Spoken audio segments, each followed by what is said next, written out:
a strange one today.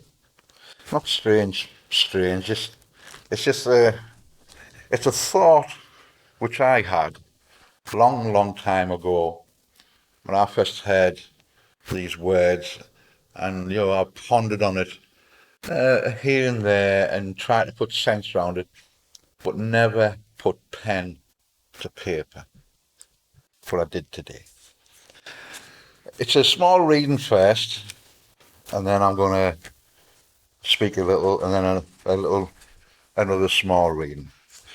So first of all, I'm going to turn to John chapter 14, and it's verses 1, 2, and 3. I'll just read it. Let not your heart be troubled. Ye believe in God, believe also in me.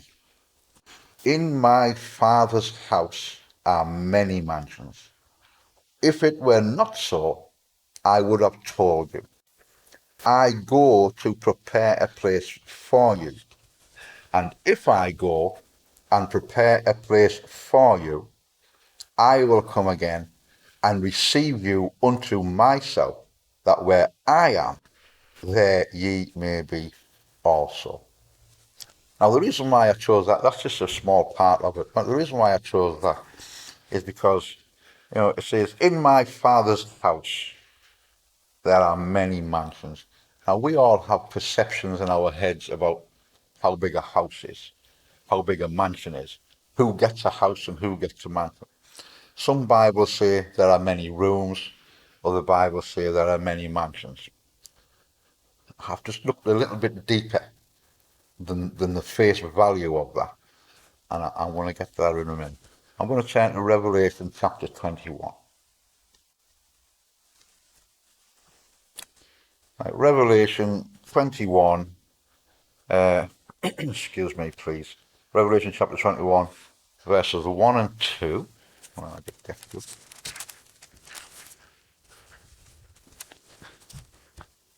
Now this is, you have to understand where the context comes from.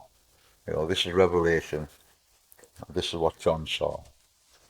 And I saw a new heaven and a new earth, for the first heaven and the first earth were passed away, and there was no more sea.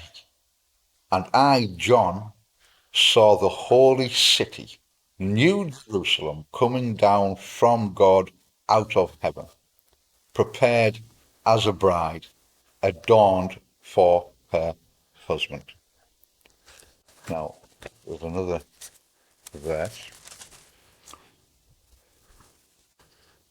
And he that talked with me had a golden reed to measure the city, and the gates thereof, and the wall thereof. And the city lieth foursquare, and the length is as large as the breadth. And he measured the city with the reed, 12,000 furlongs. The length and the breadth and the height of it are equal. Now that's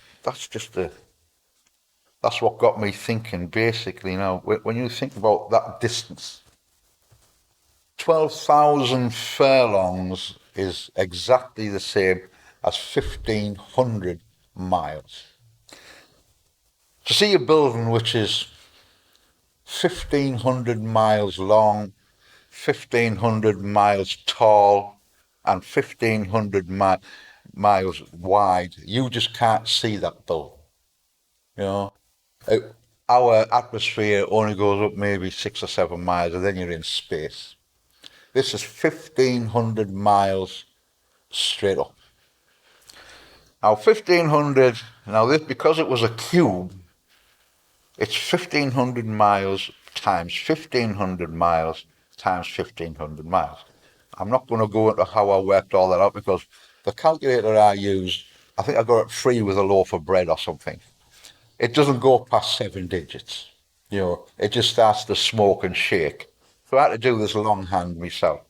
It works out basically just short of 3.4 billion cubic miles. Now, 3.4 billion cubic miles, right? Now, that's a too big of a number. Anybody just to think, oh well, 15 billion. Oh, it's not like that. The world population, the world's population today is approximately 8 billion. Now, I've read and I've heard that there's more people alive today than has ever lived. Whether that's true or not, I don't know. But this is something where I added to it. Right? If you added all the people who's ever lived, and there's 8 billion, I've estimated 10 billion people who's ever lived on this planet. Now, if there's 10 billion people who's ever lived on this planet, right, and there's 3.4 billion cubic miles, I'm thinking, well, how many mansions can you fit in that? Or houses? So I've gone for the bigger picture and I've gone for mansions. In 1 cubic mile, it works out at 64 mansions. So I've rounded everything down. Almost 3.4 billion, I've just said, oh, well, we'll just call it 3 billion. Right? If you get 64 mansions in 1 cubic mile, I've just said, well, we'll just call it 50. So, 3 times 50 is 150. So, when you've rounded it down, the New Jerusalem can hold 150 billion mansions. Now, I don't think Jesus was actually on about where you go and live. I just don't think that works out like that. What I think Jesus was actually saying is there is enough room for absolutely every man, woman, and child who has ever, ever, ever lived and ever will live. And that says right at the bottom, there's room for everyone. If it were not so, I would have told you.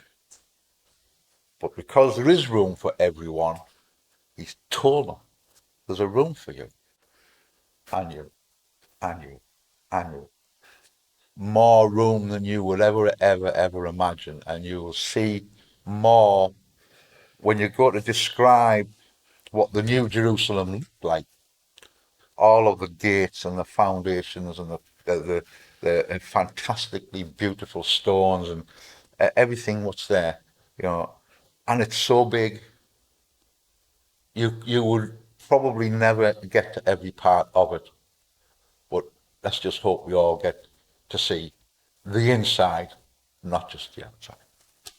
Thank you.